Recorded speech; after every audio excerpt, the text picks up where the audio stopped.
Oh, welcome back to the farm. Today's topic isn't going to be falling on any playlist.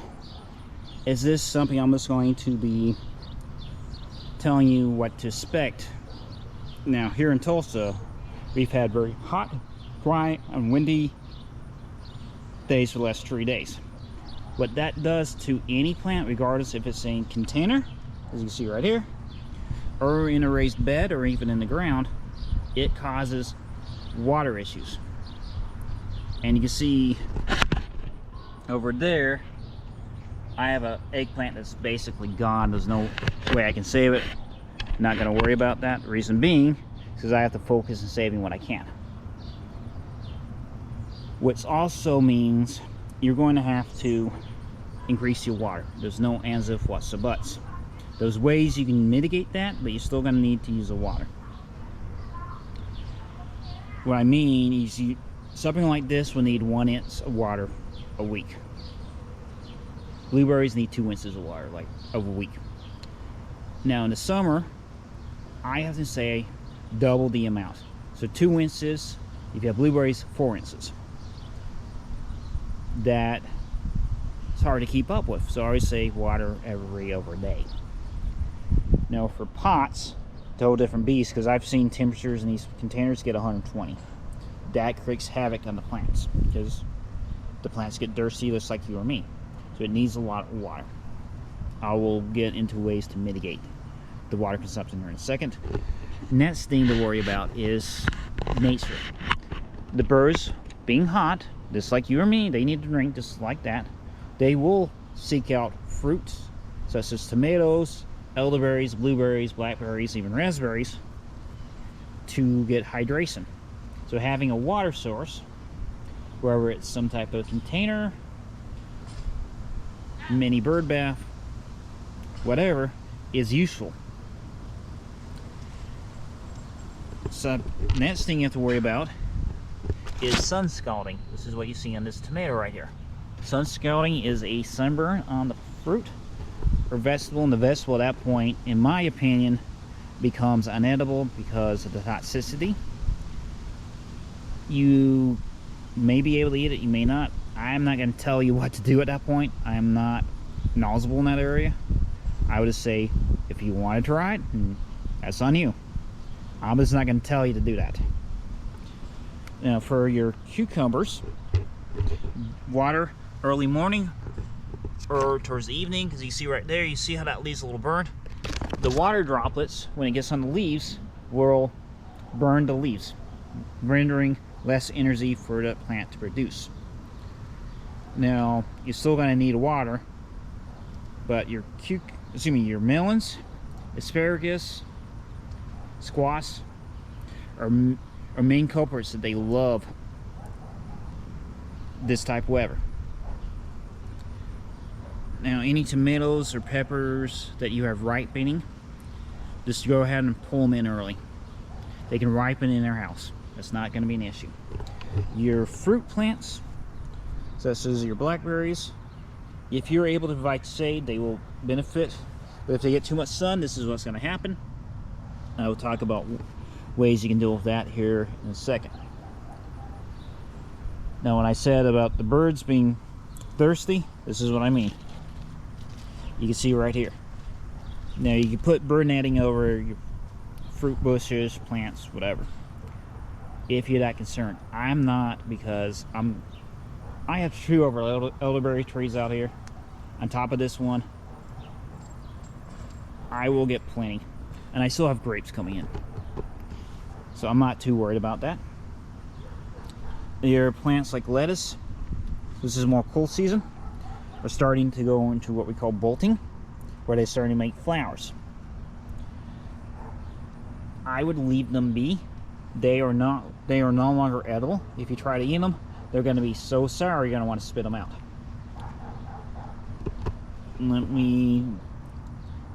Your basil, if you have basil, they're flowering, they are still edible. Is want to cut the leaf from the stem, because the stem has gone into more of a wood, into a dickel wood material. So it'd be harder for you to eat wood than compared to the previous. So again, you can still harvest your basil, Just cut the stem from the leaf when you're harvesting the leaf. Your fruit, such as your elderberries, grapes, are still ripening. That's perfectly fine. If a bird picks at them, or if you're missing things that's thrown in compost, there's nothing wrong with that. Now, the water conservation. Without going into xenoscaping, let's say you use landscaping specifically designed for drought conditions. In this case, I'm not. I would actually recommend taking your unused compost and treating it as mulch, and compost is perfectly fine for mulch material. In this case, since I have a lot more leaves, because I have a lot more woody trees and shrubs around my house, or the house that I'm in, excuse me, it makes better sense for me to just let that compost sit into the summer and I apply it as mulch. And you can also see this color. That dark color is a sign of rich nitrogen, which is a major nutrient for plants. Now what this mulch is going to do is going to do a tree application job. Well, let me rephrase that. It's going to do 3 things for you doing 1 thing. So that's a major investment for you. First of all, it's going to keep the roots of the plant cooler. I think it's about 10 degrees. Don't quote me on that. If you know the exact temperature, please let me know. Second thing, it's going to act as weed suppression, and you can see that's a good example. I just haven't gotten in there and weed, and I don't think I'm going to at this point. Third thing, it's going to act as water retention. It's going to keep water in the ground for longer. And in the case of my blueberries, let me scoot over here. You can see they're already showing signs of heat stress. Now, the reason why I know that is this plant is exposed to 12 hours of sunlight in direct afternoon sunlight when it is the hottest part of the day. Hottest part of the day, excuse me. And again, blueberries need 2 to 4 inches of water. And if you do have blueberries and you're wondering why they're not doing well, odds are it's not enough water.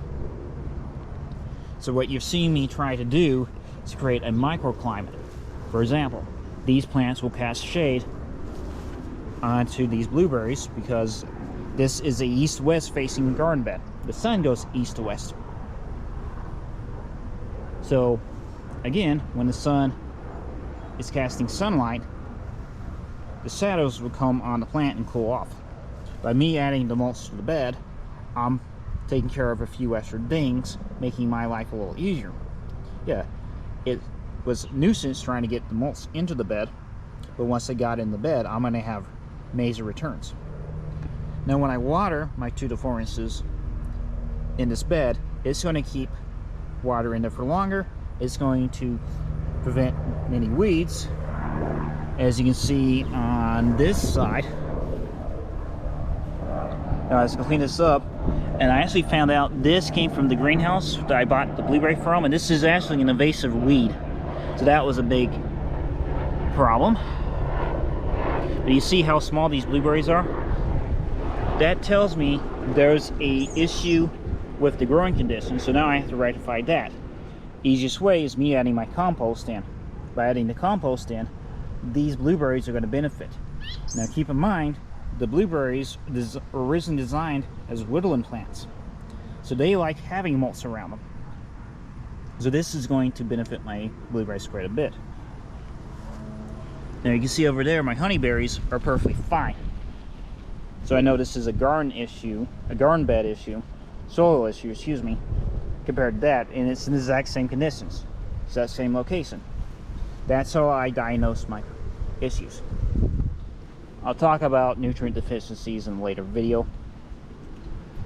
Again, I cannot stress this enough. Make sure, as I point the camera, you are watering enough.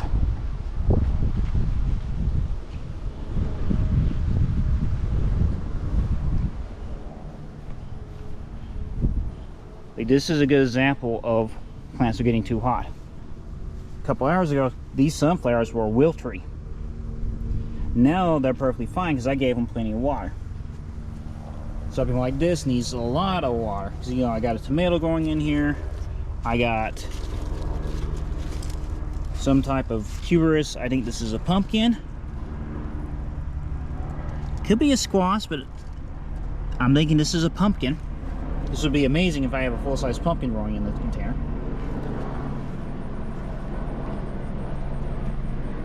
But you can see I still have fruit being made. Perfectly fine. You do have to be mindful of wildlife. I cannot stress that enough. So again, look for ways to alleviate your job. Mulching is the #1 application I can suggest if you're looking for a return on the time you're spending. Apologize if I've been rambling a bit, but again, I need to stress this for you guys. But thanks for joining. I hope this video helps you in your gardening adventures.